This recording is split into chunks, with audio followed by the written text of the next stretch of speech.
Olá pessoal, tudo bem? Boa tarde, bom dia, dependendo do horário aí que você estiver assistindo esse vídeo.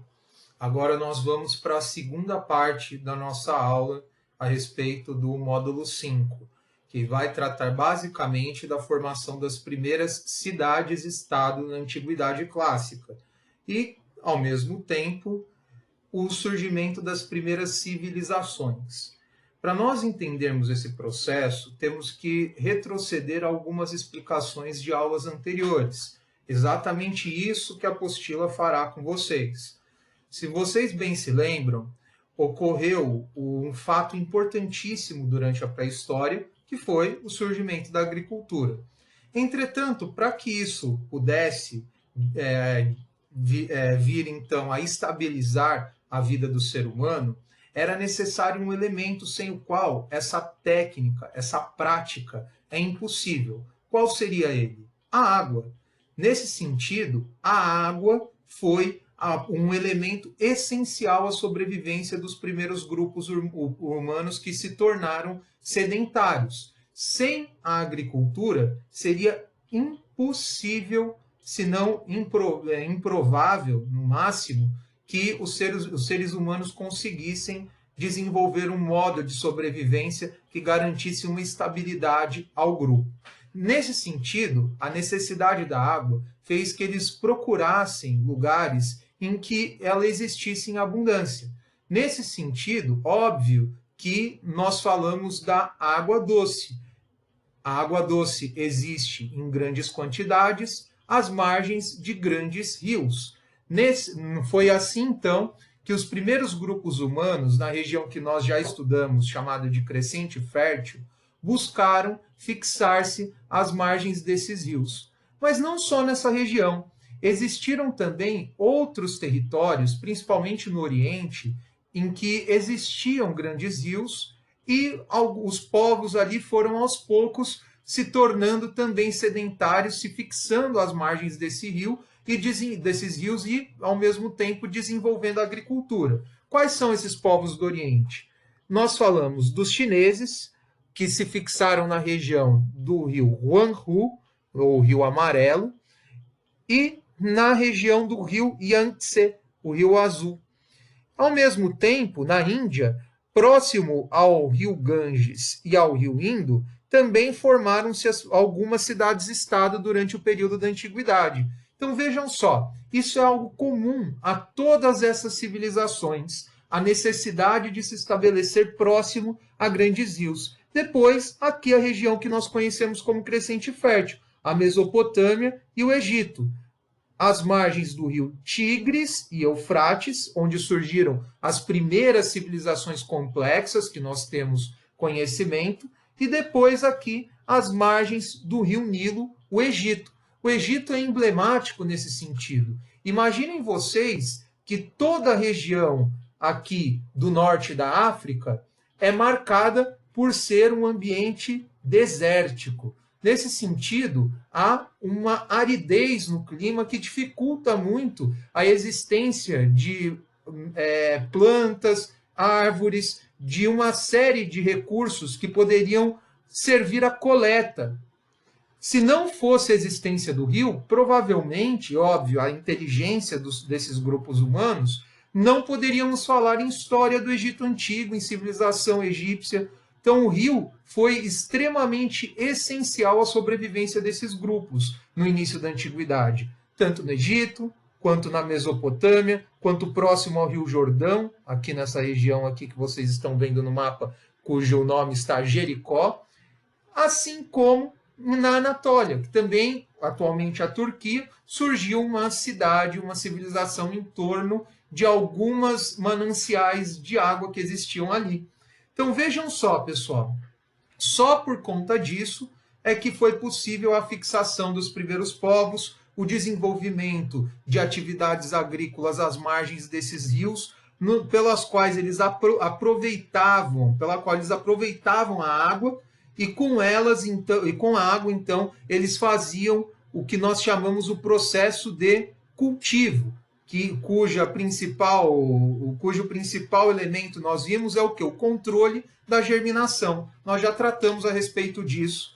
Aí há uma imagem aqui na página 195 muito interessante que representa as margens do rio Nilo, pessoal. Então foi muito emblemático o fato de que durante todo esse período o homem então conseguiu produzir mais do que ele necessitava para a sua mera sobrevivência. Começaram a existir então excedentes de produção. Então, desses excedentes, surgiu também uma necessidade de armazenamento. Ali, por não haver mais essa necessidade de produzir o tempo todo, alguns homens do grupo, que antes viviam em forma comunitária, não tinha diferença entre ninguém que habitava esses territórios, começaram a praticar o artesanato, principalmente com o objetivo de produzir cerâmicas para armazenar essa quantidade de produção excedente. Ao mesmo tempo, pessoal, o número de pessoas foi aumentando nesses espaços. E diante do aumento populacional e a diversificação de funções, aos poucos, certos sujeitos passaram a ocupar funções específicas de maneira permanente. Então, se antes isso variava conforme o período da colheita, conforme o período do plantio, esses sujeitos passaram a ocupar funções. Alguns eram responsáveis por armazenar, outros eram responsáveis por comercializar. Nascia essa função do comércio, a troca de mercadorias. Uma mercadoria que é produzida em uma região passava a ser, então, utilizada para trocar com outra mercadoria que não era produzida ali, mas ao mesmo tempo atendia essa necessidade. Gradativamente, o que nós podemos perceber, então? O surgimento de uma divisão social. Por quê? Eu quero que vocês grifem, diante de tudo que eu falei, esse primeiro parágrafo da página 195. Tudo bem, pessoal? Então vamos lá. Seguindo. Então, o que foi surgindo? Alguns praticavam o artesanato com o objetivo de produzir esses vasos que serviam para armazenamento. Outros eram responsáveis por comercializar, enquanto alguns ficaram com a incumbência de proteger o grupo e todos os territórios e as fronteiras contra povos inimigos que quisessem se valer daquela estrutura, atacá-los e dominar a região. Nasceu então o quê? A militarização dessas primeiras sociedades. Então vejam só, conforme as funções iam nascendo, algumas iam preponderando sobre as outras, principalmente aquelas que tinham duas relações. Primeiro, a relação de força, ou seja, os militares tinham a possibilidade de exercer a coerção social. Eles não precisavam impor a sua vontade apenas convencendo. Caso não fossem obedecidos, eles iam e aplicavam por meio da violência, da força, um determinado tipo de exigência de comportamento do povo. Da mesma forma, aconteceu com a religião. Entretanto, ali a coerção se dava só no plano das ideias. Eles controlavam o imaginário desses povos. Aos poucos, então, essas duas camadas sociais elas foram se destacando em relação às demais, de modo que é delas que derivarão os primeiros chefes de todo o grupo que ficava em um certo território e exerciam o governo, ou seja, surgem então ali os primeiros reis. Nesse sentido, pessoal, acredita-se inclusive que uma coisa que foi importantíssima para o surgimento dessa militarização dos primeiros povos que se fixaram nesses rios foi que essa desnecessidade de produzir elementos da agricultura o tempo todo fez com que eles pudessem controlar outras técnicas de produção. Uma delas era o trabalho com a forja de metais. Primeiro bronze, depois o primeiro ferro, bronze, depois perdão, contrário, pessoal. Primeiro o bronze, depois o ferro. Isso fez com que eles pudessem produzir armaduras e com armaduras também outras ferramentas de combate, espadas e assim por diante, o que tornava mais efetiva essa coerção, o que nós falamos o quê? A imposição da força para que ordens e leis e normas estabelecidas por esse chefe político, militar e religioso permanecesse no poder. Com o tempo, óbvio que esse cargo ele passou a ser hereditário. Então, o sujeito que ocupava ele passava esse cargo para o filho, porque a maior parte das religiões da antiguidade legitimava, ou seja, dava validade para esse tipo de mentalidade, para esse tipo de concepção. Nesse sentido, eu vou pedir para que vocês grifem aqui o último parágrafo da 196. Olhem só o que ele diz. Aproximadamente em 5500 a.C., vários grupos, sedentários ou nômades, aprenderam a produzir objetos de metal, dominar a técnica da fundição, o que possibilitou a fabricação de armas mais eficientes para combater as invasões. Outra consequência dessa invasão foi a construção de grandes muralhas para proteger as cidades, templos, edifícios que guardavam esses sujeitos que pertenciam às camadas sociais diferenciadas, privilegiadas e que passaram, então, a exercer o poder. É interessante notar que aqui na página 197 há uma representação do que seriam uma dessas cidades-estado. Por que o nome delas é cidades-estado? Primeiro porque, no início, essas civilizações elas exerciam pura e simplesmente a agricultura. A partir do momento em que elas se organizam de forma complexa, elas começam, então, a viver em um ambiente urbano. Então, civilização, a palavra deriva da palavra cidade, que vem de civitas, que é o espaço urbano, contrário ao espaço agrícola e rural do início da sedentarização dos seres humanos. Então, vejam só, nesse sentido, nascia a concepção de cidade. Aí muitos de vocês podem me perguntar, professor, por que Estado? Pelo seguinte motivo, é uma cidade-estado, porque Estado não é apenas a divisão política e administrativa de territórios que nós temos hoje no Brasil, no sentido de que nós podemos dizer Estado de São Paulo, Estado do Paraná, Estado do Ceará e assim por diante.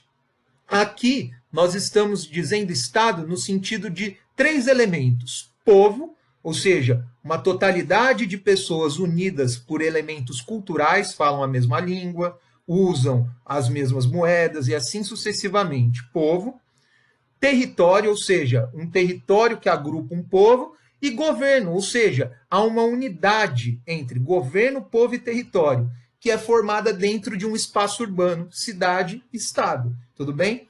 As primeiras cidades-estado, elas surgiram, como nós vimos, na região da Mesopotâmia. Mas há relatos que havia uma estrutura já há 7.000 anos, né, numa região que é chamada atualmente de Çatalhöyük, que fica na região do que seria atualmente a Turquia. Tudo bem, pessoal? E aqui é uma imagem, como eu expliquei, dessa representação na página 197.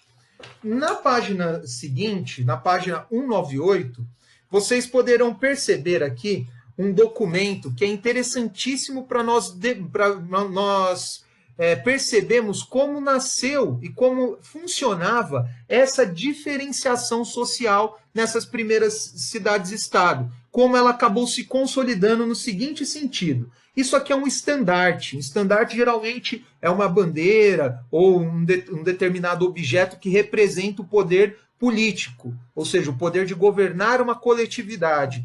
Aqui há um rei no meio e há uma relação de poder na distribuição dos espaços.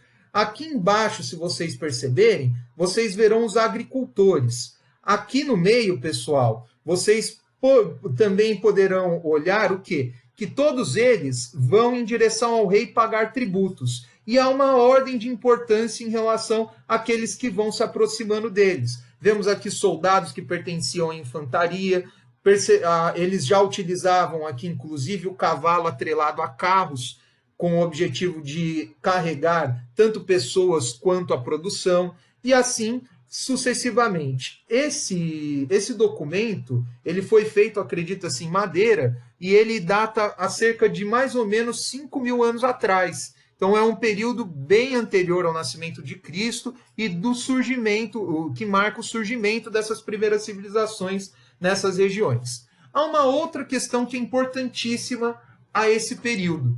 Imaginem vocês que, da necessidade de exigir que todos esses sujeitos pagassem tributos, a esse rei que governava todos e utilizava esses tributos para construir mais prédios, desenvolver estradas e, obviamente, enriquecer tanto a si quanto aqueles que estavam próximo deles, família e o que nós vamos chamar de nobreza, que eram os sujeitos que tinham ali os privilégios de pertencerem ou terem uma proximidade com esses reis da antiguidade. Assim era com os reis da Mesopotâmia, assim também foi com o faraó no Egito, que nós estudaremos ainda o Egito Antigo de forma mais específica no terceiro bimestre. Dessa necessidade de pagamentos de tributo, nascerá uma nova função, a função daqueles que tinham que contabilizar o que existia dentro dos estoques reais. Quem são esses sujeitos? Os escribas. E eles se valiam de uma linguagem que passou, então, a ter essa principal relação com o povo, de contar aquilo que eles pagavam e que era exigido pelo rei. Depois, a escrita também começou a servir para firmar regras, leis, bem como também estabelecer uma série de textos religiosos, que fazia com que o faraó e os reis também da Mesopotâmia tivessem eminência, tivessem então uma relação de preponderância, de prevalência em relação aos demais membros da sociedade. Tudo bem, pessoal? Nesse sentido, o que eu falei, grifem aqui, primeiro, o último parágrafo de para até o escriba, e esse segundo parágrafo aqui também, de além até soldados. Tudo bem, pessoal? Que vai, primeiro, retratar essa questão do surgimento dos reis, segundo, da escrita e dos escribas também. Tudo bem, pessoal? Então, vejam só. A desobediência às regras estabelecidas pelo rei fez, inclusive, que surgisse, dentro do que nós chamamos de cidade-estado, uma outra função, que era de julgar os sujeitos conforme as regras estabelecidas pelo rei, aplicando-lhes punição no caso de transgressão, de desrespeito a essas leis e essas normas. Então, nós vamos tratar ainda também do surgimento do aparelho judiciário, que é aquele que julga, aquele que estabelece uma sanção, ou seja, uma pena a quem não cumpre o que é determinado pelo rei ou pelo faraó, quando nós tratarmos do Egito. Tudo bem, pessoal? É interessante notar que algo foi essencial para o surgimento também dessa diferenciação entre camadas sociais, que foi a ideia, a concepção de propriedade privada. Por quê? Conforme o tempo foi passando, alguns grupos ou pessoas tinham acesso à propriedade, aos latifúndios onde se plantava esses determinados gêneros agrícolas, e eles, então, controlavam aqueles que tinham apenas a força de trabalho para sobreviver. A maior parte das pessoas na antiguidade eram camponeses, ou seja, exerciam a agricultura. E nasceu também a escravidão. Por quê?